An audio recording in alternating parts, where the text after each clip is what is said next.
welcome to another episode of Power Athlete Radio, brought to you by us. Hey, This is John, I'm Luke. And Tex. and we're here to answer some more questions from our amazing hotline Yes. for episode 418. It's hot, John. It's very hot out there. Well, we have this killer hotline where we just kick it out there. We ask the people listening to Power Athlete Radio to call in, ask questions, regale us with information about trucks and other mundane things. And on occasion, we get some pretty solid nuggets that we can move through and answer and potentially drive you in the right place so that you can make an excellent decision and keep kicking ass. I have a new review to read. Ooh, you know I love reviews. Well, also, I think Tex has been going out to the bars and giving this number as his number because there's a lot of real sloppy girls calling asking for Training advice? big Tex. Oh. Oh, you mean the kettlebell?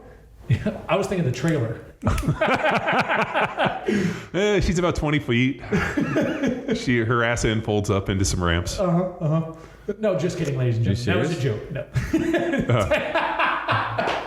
No. The review in which was left 5 stars, Oh, of course. boom. I can't believe it. Wait, for our show? No, John, do you believe that? I can't. Oh, me too Hank. then. This is from Hank. The title, From Arnold to John. A garage gym enthusiast. I was in the dark for nearly 20 years reading things like Muscle and Fitness and T-Nation, with the exception of certain writers like Dan John.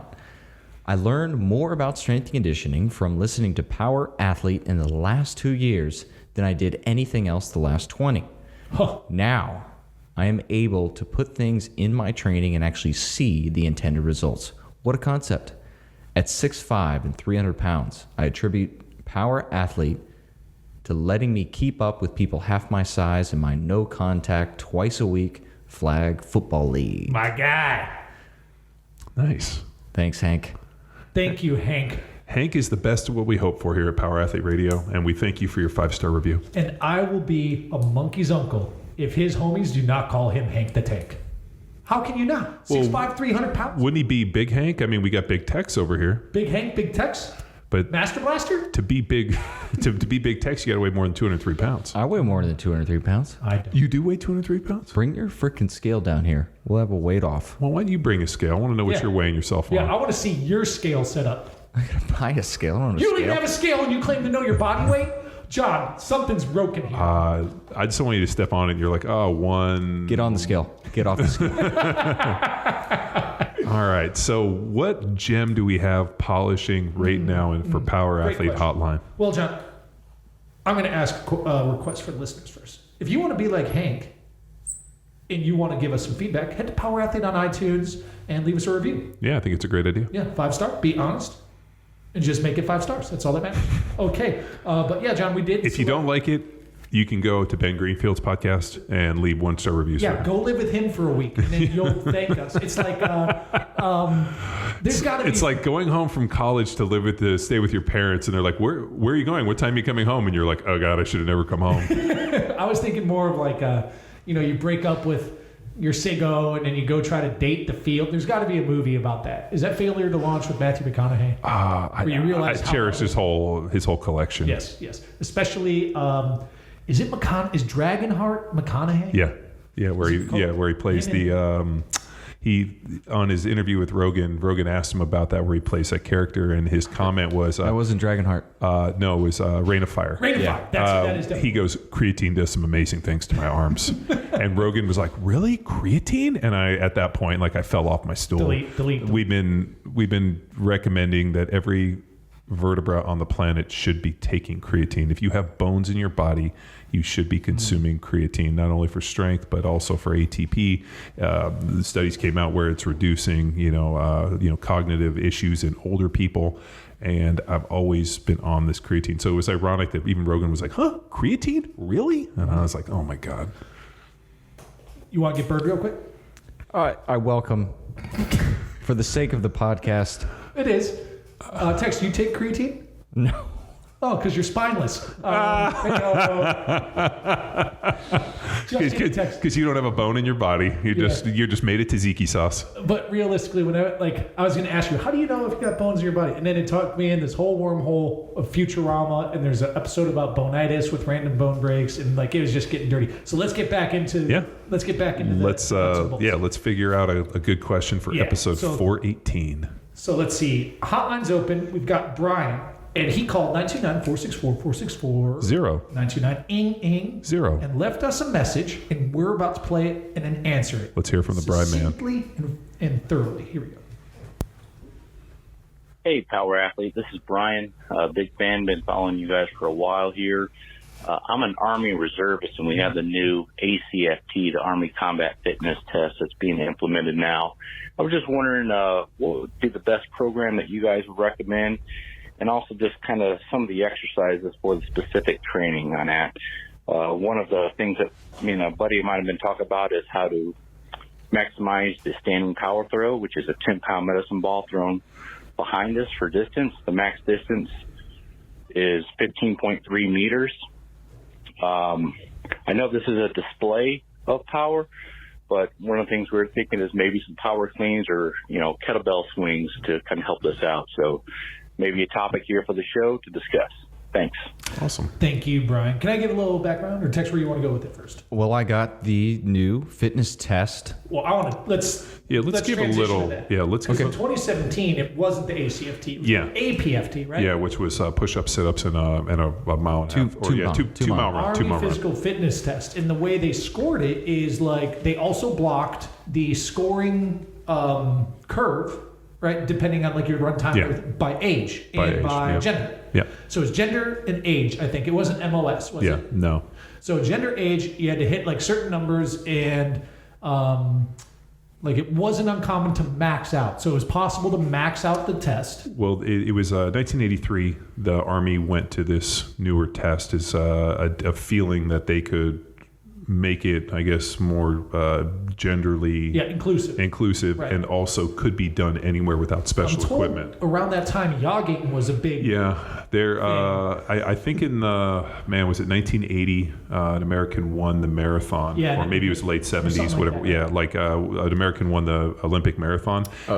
First and second. Yeah, and that basically set on fire America for this craze of jogging, which is funny because I actually remember my parents wearing jogging pants and going jogging, and like my dad continued to jog for years on end. And I remember he had a 1 mile loop that he ran, and he'd come home and I'd be like, "Hey, you gonna run farther?" He's like, "No, I ran my 1 mile. That's all I got time for." It's like Anchorman too. Like people are like, "Have you heard of this jogging thing?" Oh, is that a jogging suit? Yeah. Doris, your jogging suit. Dude, oh my gosh, are you jogging now? I'm not kidding you. Like I remember in the early 80s, like everybody was rocking like jogging suits, and there was like joggers, and like jogging was a real thing, and there was this idea that there was a relationship between jogging and fitness. And there is.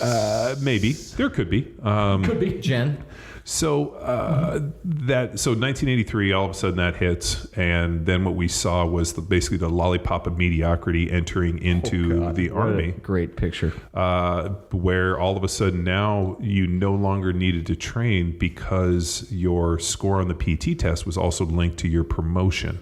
So like there became like this idea of like, hey, my PT test and how I'm scoring leads to promotion. So these guys legitimately saw maxing out sit-ups and push-ups and a 2 mile run as a metric for advancement into, farther up the chain. Right. And then ultimately, as we went in and started working in like these modern days where there's been, we kind of, like CrossFit did bring this into the mainstream that, hey, okay, if we kind of block this out and put some guardrails around it, there's actually a really effective way to train with like a barbell and dumbbells and kettlebells that's not body weight, and then provided platforms for really intelligent voices like John yours and the teams here and like other, sharp tools in this.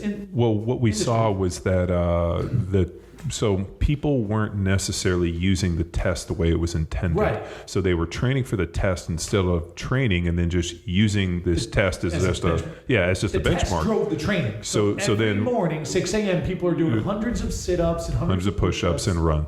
Yeah. And then all of a sudden they load up a backpack with 60 or 90 pounds, and next thing you know, they got kyphosis and their upper back is shattering and their knees are shattering and because they're in these boots with like a 6-degree drop and and they 4 foot. Yeah. And they're out there. And so the problem became like, if my advancement has to do with, the ability to execute this test, I'm going to train for this test, and then I'm going to get injured. And part of the reason we went in and worked with the 18th Airborne Corps was they had so many people on profile, which meant that they were kind of like on injured reserve, where they were, had been injured in the training, somewhere been injured came into the Surgeon's Corps and got kind of put into this, almost segmented into this deal with, profiles. And we went in with the 18th Airborne Corps and the Surgeons Corps to help reduce injuries by implementing a strength and conditioning program like you see here at Power Athlete into the 18th Airborne Corps as for injury prevention, effectively strengthen the organism, put them into a smart training block, and then allow them to go out and continue to do the test. But while we were in the mix on that, the Army decided to drop the ACFT. Which is a major accomplishment for them, to be honest with you. Like, people are bitching about it, but from what I understand... It's a step in the right direction. If they really wanted to fix it, they would have put pull-ups in. Yeah. It's kind of like in all the work that I've done with the Army, the Navy, and especially on like the side of working with NSW and the Marines, the one thing that was universal is like even old Marines are pretty fit, right? Because they have to do pull-ups. Mm-hmm. So like the idea of like it's tough to do pull-ups with a fat ass, like you got to be pretty fit to do pull-ups. If you want to start segmenting the market, force people to do pull-ups. Pull-ups, and then like even if they was getting radical, John, like a short shuttle or like not like I think 2 miles is fine, but like what about like an 800? Or 1,000 meter, like well, the thing that we saw when I first went in and started working with NSW was understanding the demands is like these guys needed big aerobic capacity and the ability to move heavy loads over long distances at kind of a slower pace. Like, hey, I got to fight hike 10 clicks with a 80, 90 pound pack on my back. Right. I need to drop it, and then I need to be able to sprint 50 yards into a fight, get into a stressful situation, and then sprint out, put on a pack, and get out of there. Mm-hmm. And I remember looking at the demands of that, and demands of these individuals, and then looking at the test and the way they were effectively testing if these guys were prepared, it just didn't translate the same way. Mm-hmm. And when it was really eye-opening, and I think what do we teach, like 7-8 plus seminars for the 18th Airborne Corps, really going in there and then dropping training programs in with the, and we said, hey, give us some random amount of MOSs. And, like we want to see everybody. I want to see all the different ranks, all the different jobs. And we want to see if we can universally come in and train these individuals, not just as soldiers, but as soldier athletes. Yeah. And so for maybe like civilian folks who are listening, not too familiar, because it was a learning experience for me, like the Army is just like a really, really big corporation. So they got like mailroom folks, that are just kind of delivered. They have landscapers. Yeah. So like there's jobs that need to be done in the Army that are not trigger pulling or not forward facing. Yeah. Mechanics. And, dude. Yeah. Those people, and not just mechanics, but like think about going to a garage, like a mechanic shop, and then there's like the one gal behind the counter who just orders the parts. Yeah. Like that person's a soldier. Yeah. So there's like the secretary's pool. I mean, do you remember? I still remember probably the single most difficult job I'd ever encountered thus in the Army was the dude. I don't know if you remember. He was the generator mechanic. So the big, the airborne. Right? So the big missile batteries, when you see those like big boxes that just shoot like 20 missiles, those are run by generators, and those generators go down because they're in sandy, hot places. And the one thing that electronics and wires and electricity don't like is sand and heat. So this guy's job was he would have to parachute in with like all of his, tools and a rifle, and then have to like work on the generators, which are in forward deal. And so the guy's like, I got a gun, people are shooting at me, and I'm trying to fix these. 100 pounds of tools. And they're basically dropping me, and I have to go in and diagnose and fix these generators. And as the guy's telling me about his job, I'm like, damn, so not only do you have to be like an electrical engineer that you can diagnose in the process, you have to be a mechanical engineer. So I have my tools, and you got to be skilled at jumping, and you got to make sure you don't get your head blown off, and you have to be able to return fire in case shit goes down. That dude, I looked at, I remember I put my hand on his shoulder and I was like, this program is designed for you. Like you are the best of what we hope for. If we can make you able-bodied to be able to do this, then I feel that this was a success off of this one individual. And it's pretty interesting. I think what Luke's bringing it up is like there's a lot of support staff. When everybody thinks the military, they think door kickers, trigger pullers, people outside the wire. But there's a much larger group of individuals that are kind of support staff inside the wire that are making the whole machine continue to run. Who are held to the same standards. Yeah. Correct. Which maybe have a different appetite for this type of stuff. Which I'll present. Yeah, so now we're getting into Enter the ACFT. 2018 is when the pilot was like spun up, I think. And is that confirmed or maybe yeah. that's wrong? And now we're live. October 2020 was it's official. 2 years So to do some exercises. That's so good. Like, well, but classic Army. think about the amount of trap bars they had to buy from Sornex. Well, the I'm going to go equipment through thing was, the drills and the standards. We'll use that word, and then we can add the commentary movement, let's do it. movement by movement. Yeah. If that's okay. Yeah, so here's ACFT. All right. So there are 3 rules. I'm off the Army.mil ACFT website, so nothing crazy. This is the 3 rules that they present. Rule number 1, October 2020, the ACFT becomes the Army's PT test.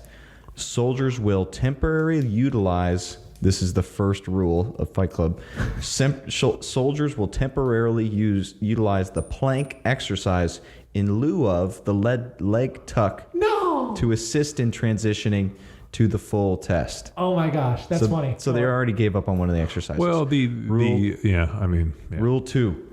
Every year, active Army, AGR soldiers will take 2 ACFTs. Reserves and Guard soldiers will take 1 ACFT. Okay. Number 3.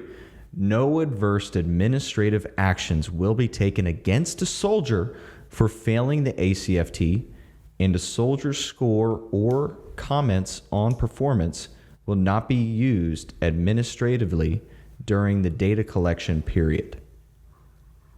So no punishment, not connected to your advancement. Yeah. well, Those are the 3 rules. Yeah. Okay. So like in launch as of right now. Yeah, no, so we also saw it. So we went in and worked with the 18th Airborne Corps, and then we were able to, take the information that we had learned, and then we were approached by the Texas National Guard that was looking for a solution to effectively prepare and increase readiness for National this. Guard reports through the Army, and they're held to the ACFT standards. But they don't. But they're not like 24 hours a day on base as Army guys. No, they're like 2 weekends a month. Yeah, two weekends a month and 2 weeks a year. Yeah. So they're actually training away from situations. So we were approached by the Texas National Guard to come in and implement Power Athlete systems to effectively help train and prepare for the ACFT. So what was kind of neat, we developed some pretty cool programs. So the one program we developed with the 18th Airborne Corps and also the guys for NSW and door kickers was really the Hammer program. Right. That was the program that, and codename Hammer, the Holistic Athlete Movement Readiness program, was the one that we designed for the 18th Airborne. And when that kind of died out in contracting with, the really interesting piece of we were coming in hard, and then the ACFT hit, and all of a sudden then it was like requirements changed, and people got transferred, and so we still had that program. And then when we were approached by the Texas National Guard, we designed the ARMR program. Right. So we'll time out there for cliffhanger. Tex, go through the events because that's going to be important in talking through like the nuts and bolts of that one. All right. This is a 50-minute test. It's scalable from administratively 1 athlete to 120. No! That's what they claim? Mm-hmm. Okay. This is off I think it's great. Army.mil. 120 people. Okay, go ahead. Mm-hmm. Well, but if you run them in groups, but does everybody have to start with the same, or can you kind of just start everybody in different places? We're going to find out. I A think. company of 120 soldiers could be tested in a little over 2 hours using 16 lanes of equipment. Okay. I mean, So logistically, 50 minutes. they have to waive. Yeah, 50 minutes, and now they give you the opportunity to waive out if you have that I many mean, they're people. not wrong, but we'll get to the pinch point in that as well. Go ahead. All right, so 50 minutes. Yeah. That's the for 6 exercises. Uh-huh. All right. First exercise, and I'm presenting them in the order that they will be executed. Okay. First one is a 3-rep max deadlift on a trap bar. 60-pound hex bar and plates. The field test, 60 points is low. So if you don't break 60 points, you fail. 60 points is equal to 140 pounds for 3-rep max. Top 100 score, 340 pounds for 3-rep max. So Spanton's out. But burn. That's movement number 1. Now, the website also includes recommendeds for how to train for these. We're going to skip over those. Now, number 2 is our standing power throw. So after you finish your deadlift, you move on to throw a 10-pound medicine ball backwards, overhead, for distance in your lane. I remember watching the demos, and I don't think that these people had ever learned how to throw a med ball in terms of developing triple extension and getting full extension and full throw. So 15-meter throw should be absolutely nothing for a 10-pound med ball, assuming that you understand the trajectory. 15 meters. Let's not get crazy, because 60 points, you have to throw it 4.5 meters. That's passing. 100 points, maxing out your score, 12.5 meters. Wow. 25 feet. 10 pounds. Wow. I can't even imagine. It was pretty interesting that our caller, was it Chris? Brian. The Bry man was a little curious about how you train for that. You train, follow a power athlete system, and then when you go to the thing, they hand you a med ball and you huck that thing as far as you can in a reverse throw. We'll get to that. Yeah. So we got med ball throw. Movement 3, hand release push up. Good enough. I mean, they have. I like them. They have nuance. What did they land I on? like the 2 hand minutes. release. I don't know. So I like the hand release Yeah, because the chest has to stay on the ground. Yeah, and so there's I remember they went through iterations of this where you lower to the ground and have to go to a T at the side, right? So arms totally extend to the side, then re-engage versus the CrossFit style hand release. But I also seen videos of the CrossFit style. So hand release push-ups, I'm not bad at either, John. 2 minutes, 60 points, so passing, 10. 100 points, max out, 60 reps. 60's cooking, I think. 2 minutes. For a hand release. For 2 minutes? Yeah. I mean, it's 30 a minute. Mm-hmm. So while I'm working through the website, I'm not mad at it because it shows how to train and offers some exercises, and then application to the common shoulder, and then about 4 or 5 tasks that connect said. So they're doing at least a pipeline and justification of why this is included in the test. That's pretty cool. Because that's more than they had when we. This is a beautiful website. I think it's great. So it's come a long way since 2018? Yeah. Okay, good. Good for them. All right. Next, this is the most complex one. All right. So this is where the lanes come into effect for a sprint drag carry. Conduct 5 times a 50-meter shuttles for time, sprint drag, lateral shuffle, carry, and sprint. Trying to find the piece by piece. So the carry is some kettlebells. So the sprint, you're unloaded going 50.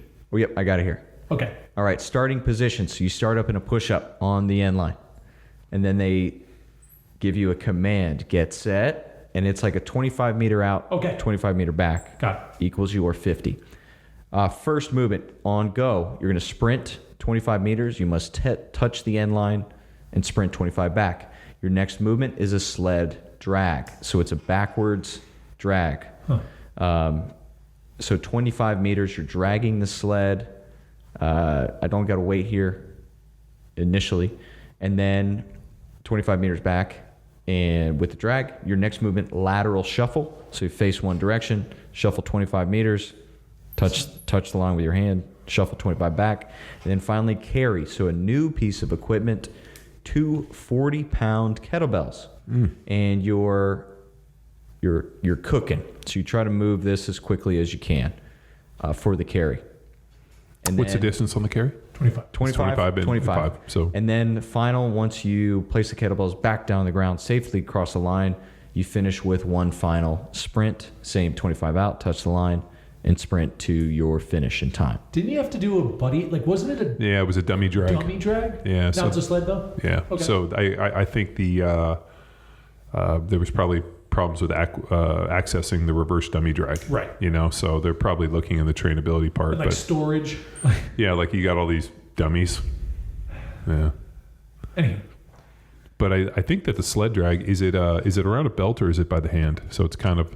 No handles, like... So it's kind of like... toe Spartan roast. We used to do the Spartan roast. I mean, I'm looking at the demo videos. They got like just standard truck straps. So then after the shuttle... Yep.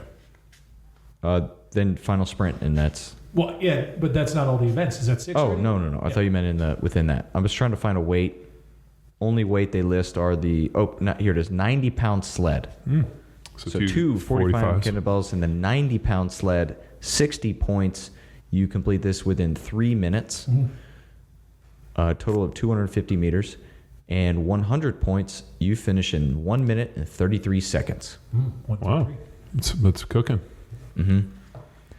All right, the next. The leg tuck. The dreaded leg tuck. The LTK. All right. Complete as many leg tucks as possible. Maintain relative vertical posture, blah, blah. Basically, here's what it is. I'm on my pull-up bar on some playground, whatever. But then my hands are stacked like so. Imagine 2 fists on top of each other. Like an axe handle. Yeah. Yep. And then I'm full extension. My hips are open. My knees are open. My feet all the way down. Straight line from my hands to my feet. And what I have to do... Yeah, so you're hanging from the bar with the axe handle grip. Hanging from the bar with an axe handle grip. And I have to find a way to tuck and bend at the elbows and get my knees to touch my elbows. Yeah, so it's knees to elbows. With this axe handle grip. Yeah, hanging knees to elbows with instead of a double overhand or double underhand or alternate. Well, I guess it is technically like a switch grip, isn't it? But yeah, but the problem is you're not facing the bar. You're kind of underneath the bar. Yeah. Okay. Which is kind of strange. There is no time. It's just max reps. 60 points passing. Guess how many reps, guys? 4. 1. No! 1! Just got to get 1, huh? This is ACFT 2.0. They've changed. Yeah, they have. This is what they changed. 100 points, 20 reps. In a minute. So this... No time. Oh, no time. So I remember testing this. This one was spicy. Oh, it is. It's good. Tex, remember we did it. I think you got 3 or 4. I got 20. I remember you got 1. No, John, no. I got 50. Yeah. Poor Tex. No, Tex dominated. I crushed these, He crushed me for sure. But that's where the most people had the problem. Yeah. So So now they can sub that in for just doing a plank hold. Planks. Well, this was their alternative. They feared the pull-up and decided to implement this. Yeah, they'd be better with pull-ups. Yeah. I feel so as well. Just 1. Well, actually, this is probably more gnarly than pull-ups. So if they can get people competent in this, they'll be in a pretty good place. This could just be the test. Do 20 of these, and you'll probably be a pretty good soldier. I see your Simplify argument. a lot of shit. All right, and then the final 2-mile run. 2-mile run. 2-mile runs for time, and we got a 60-point passing, 21 minutes. What's the math on that? I wasn't listening. 10.5. 10.5 mile. Oh, yeah, 10.5, 2 mile. 100. After all that stuff. 100 points for 13:30. Wow. that's good. 6:15 or Like 13. No, it'd be 6:45. Or sorry. Yeah, you're right. 6:37, right? No, wait. What do you say? 13:15? 13:30. 13:30. So 6:45 Yeah, 6:45. pace. Now, this is an example of the infinite wisdom of the powers that be in the Army. There is a detail in there that Tex shared that made this hell for contracting officers to shop for equipment, which is a 60-pound trap bar. Well, do you know The why? trap bar is 60 pounds. Do you know why? I was thinking about this.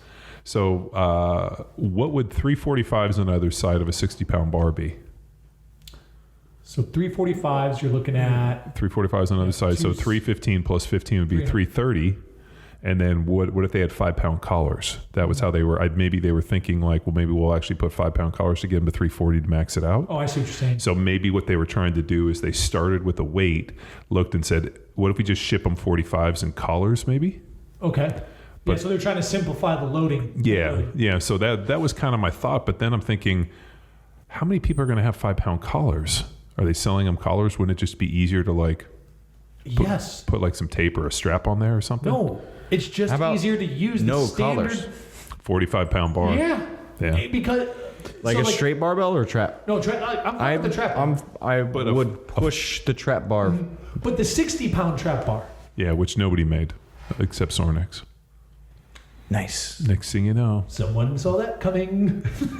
hey, do you guys have a 60-pound trap bar? We do now. I remember in our last visit, I'm like, that one just was like, of course it's a 60-pound. All right, for the record, guys, the Okay. scoring is 10-pound increments. Okay. So it's not like it's not Yeah. 5 or 1. So I digress.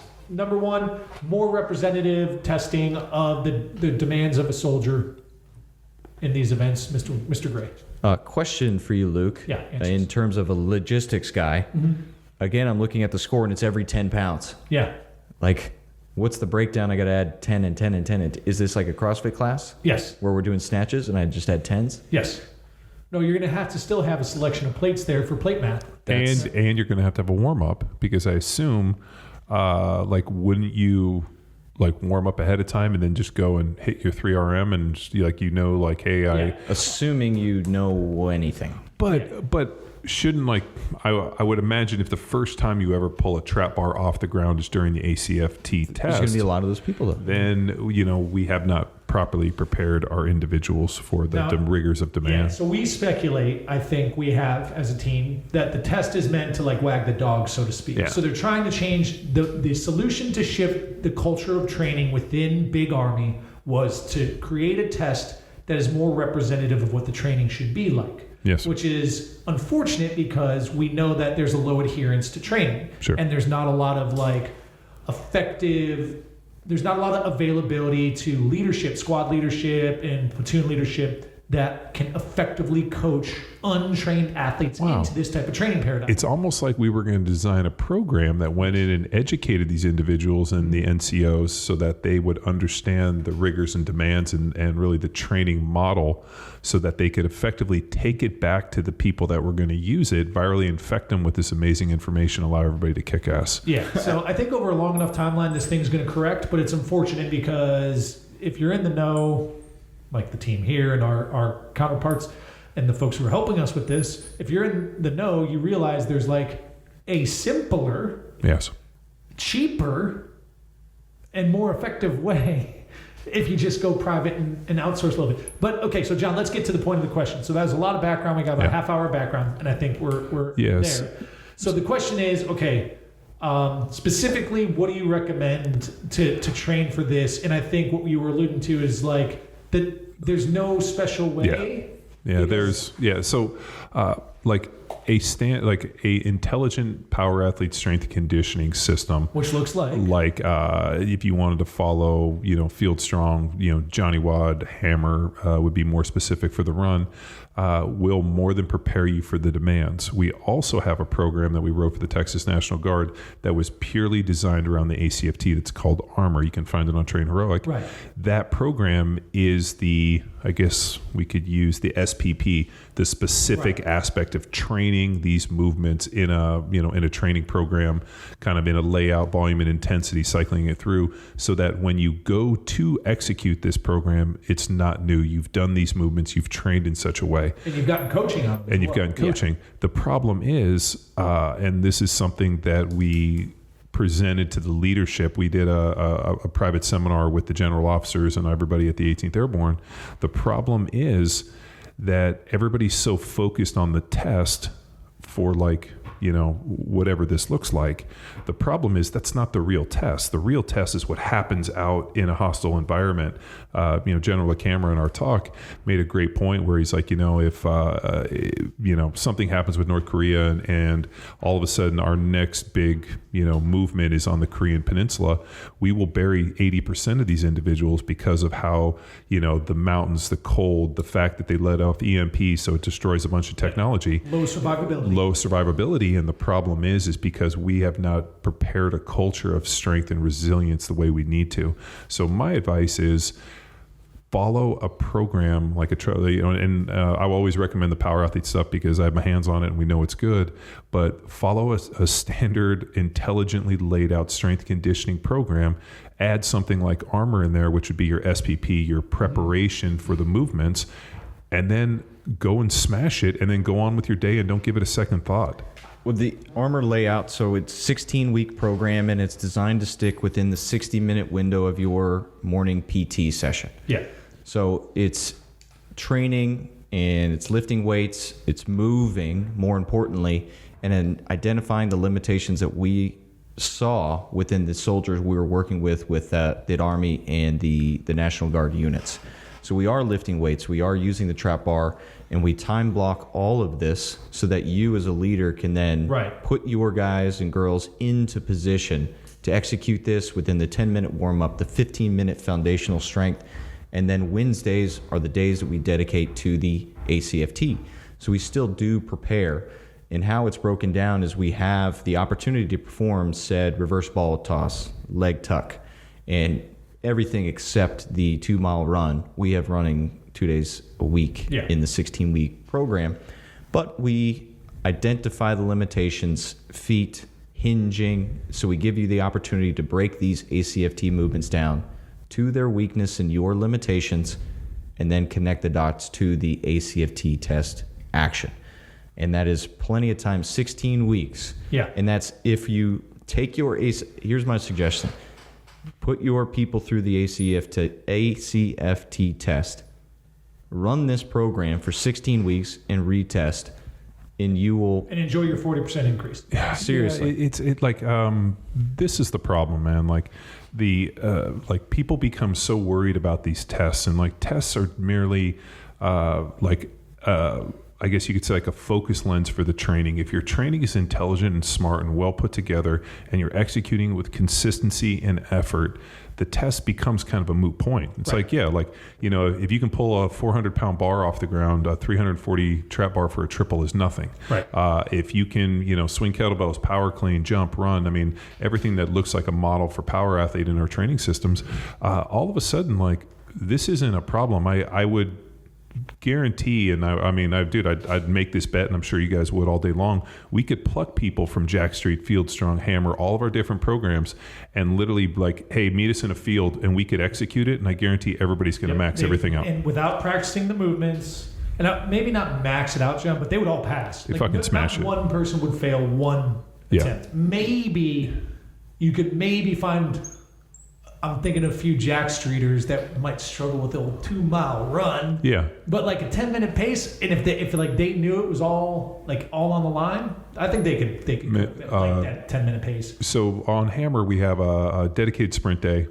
So they come in and they sprint, and it's a lot of max effort stuff. Like Charlie Francis, we're running as fast as you can, long recovery on a Monday. Wednesday they come in with some easy effort kind of recovery runs, and then Friday. Obviously there's a lot of strength and performance and, barbell stuff in there, but then Friday is our ability to put you through a nice warm up, a nice good prep, a lot of movement stuff, and then we burn it down. And that's your intensity run on Fridays. And it's varying distances. We do, 3 1-mile repeats. They'll do, 2, 1.5 mile repeats. We'll run, 3 miles. I mean, so it's all based off of a template that I've designed, but it's about building capacity. And like, my thing is like, I want you to sprint as fast as you can. We're going to take a 5 to 7 minute recovery, and then I want to know that you have the capacity to be able to get out there. And it's been pretty amazing to go through results and see the times that people are hitting on these.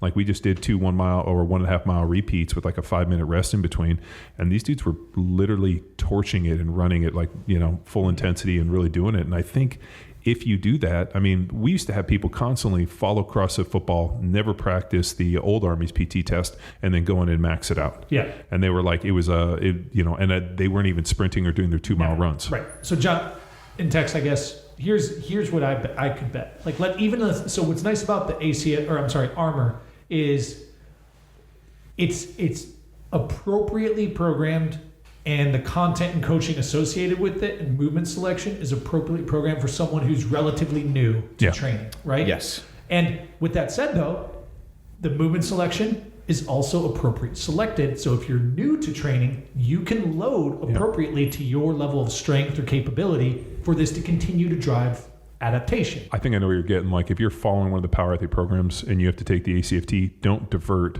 Yeah. Don't don't feel like you have to sign up and start doing this. Continue to do your training program and then go on and at least practice some of these movements a few times. Right. On the weekends. Just pre-workout, post-workout. Just a little SPP. Or my advice to a lot of guys was pick one movement and at the end of the workout, just work on the fundamentals. Like if you want to film some videos on reverse ball tosses, we'll do that. Whatever it looks like, just pick one movement and then go out and smash it. And that's probably all the sport specific training you need. And those are, so what's tricky there is like the people who are already following our stuff, like they should be good. And like just keep doing what you're doing. Now, if you're new into this and you're finding Power Athlete for the first time, ARMR is going to be a great place to start and get in there. Or if you have to lead others. 100%. And that, like, so ARMR is also, again, intelligently and intentionally designed for not only the individual user and follower, but for a squad leader to use and apply to a small group of 10, 15 soldiers. Also, another option for you, I would bet, like if someone was new to this stuff, got a coach or some coaching, and just did 20 weeks, that's a lot. But let's just say 20 weeks of like dedicated training to get strong, right? And after those 20 weeks was just like, you know what? I'm going to lift 1 or 2 days a week heavy. Then I'm going to run 2 days a week and then maybe do some accessory work.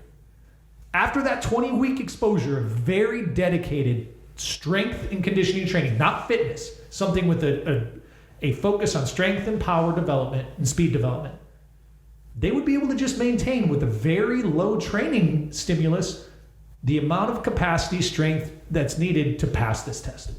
Like their training wouldn't have to be that demanding after that 20-week exposure and building not the, but a base level of strength.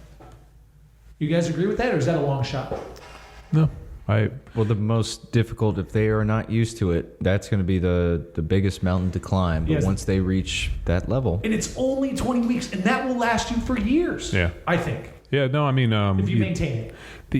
When we preach for years on this base level of strength, that if you can give an athlete like something like bedrocking, build that base level of strength, and the heavyweight fist fight of inter and intermuscular coordination and fighting through all this, and reps underneath the barbell and greasing, all these analogies we probably use ad nauseum.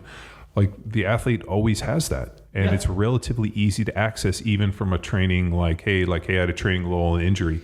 Like for me, even if I had a shoulder injury and didn't, wasn't able to really hit any strength stuff, came back and I think it was within like 5 weeks hit, 500 plus on that transformer bar. Mm-hmm. And it just, like basic linear progression, built back up and was like, okay, that's a base. Now I'll continue to build off of it. And I think what happens is if you've done that body of work on the front side, you have that, and it's relatively easy to access with just a little bit of effort, opposed from if I've never built it. Mm-hmm. So, and I guess to like dig in now to Brian's like specific question. I'm sorry, Brian. It's like 40 minutes later. Like, what about the reverse ball toss? Like, number one is like what John said is just do 20 a day, for every day. Well, the biggest thing we saw was that people didn't understand the idea of triple extension. So as you throw the ball, you drive it back at about a 40, let's say like not a 45 necessarily, but a little bit more, maybe 35 degree angle. And as you throw it, you get full extension, which involves not only the ankles, the knees, the hips, the upper body. And as you throw that ball backwards, you throw it in an upper trajectory to be able to launch it. What we saw people doing is standing flat-footed and then just like arm throwing. Yeah, arm so throwing. That's the thing is like using, and that was going to be my point, is like I think my guess, but I haven't seen anybody do this, but my guess would be that an untrained or an athlete who's never done this or doesn't do training that is, takes into account violent hip extension, they're going to use their arms to throw it. Sure. And it's not going to go far. Yeah. But if you can just let your arms be the lever that swings and releases, targeting, within the paradigm of physics and gravity, your target trajectory should be a 45 degree release, that's going to get you the furthest horizontal displacement. So back in the day, there was always this thought that you had to Olympic lift to make athletes. What we found was that we could teach that same pull that we saw in the power clean and the power snatch with the reverse med ball toss. And we constantly have used them in programs over the years, and I've used them. Shot putters use them. Like there's actually something, and I forgot, within the shot putters, will stand with their heels on like the end of the box, and then they take like a two-handed throw and do a reverse toss with the shot put for max distance. And it's like it's one of those interesting metrics that I think Adam Nelson was talking about it, that they use like as a like kind of like West Side, where like, hey, I did this and it resulted in this. They've kind of found a 1-to-1. So like that idea of like being able to get violent hip extension, throw back, and get that almost like not vertical, but 45 displacement with your body is key to being able to launch this sucker. Right. My point was going to be trunk. Now there's like competency within the trunk to maintain that rigidity to transmit. Like, so they need to be doing isometrics. Right. It's like so there is kind of a chunking component to this if there's like someone who is just a dumpster fire with reverse ball tosses. Right. I want to talk them just through setup execution. So fucking push pause, go get your med ball, Bri, and then set up. So now we're thinking reverse ball toss. What I want you to do is stand tall. You're going to bring the ball overhead. So you are starting at full extension with the ball overhead. How you're going to load it is going to be the same pattern we want the ball to track. So you're going to bring it down in front of you. So no bend in the elbow. Your elbows will stay straight throughout the movement. I'm bringing the ball down like a pendulum, swinging in front of me like a kettlebell swing. As I hit my shoulders, I'm going to break at my ankles, knees, and hips.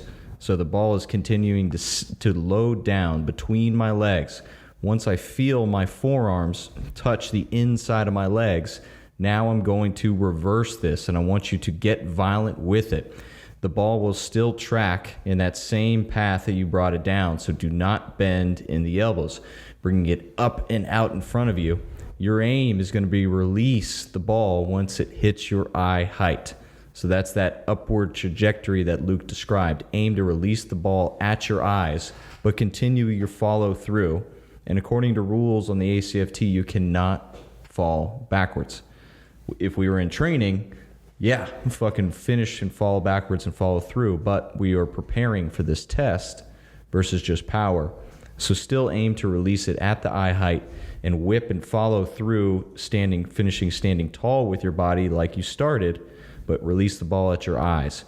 So try to pattern this maybe 1, 2, 3 times before you actually go through it violently. But we're bringing that ball down straight in front. Do not bend your elbows, because that is a good sign that you are arming and muscling this up versus using your lower body. When the elbows bend, the power ends. The Coach Bergner. When the elbows bend, the power ends. And then one thing that maybe, John, we could define too is like the triple extension. What that means is when you're standing, when your toe, like you should be on your toes with your ankles opening up, extending.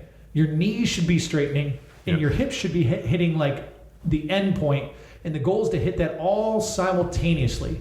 As those 3 joints extend, and you have a nice rigid trunk, and that ball is at eye height. And they're just levers. All the power that you just, like all the energy you created by straightening your legs and ankles and hips and stuff, if you have a nice rigid trunk and your arms are relaxed, now goes immediately into the med ball. Well, this also plays into like compensatory acceleration, the idea of like as you're coming out of the back squat. I mean, so think about triple extension is as I'm coming out of the back squat, I drive up and you come up on your toes, right? To like that position of like legs are straight, my hips are locked, glutes are pushed through, chest is upright. And as I'm driving up out of the squat, I come up on my toes. That's triple extension.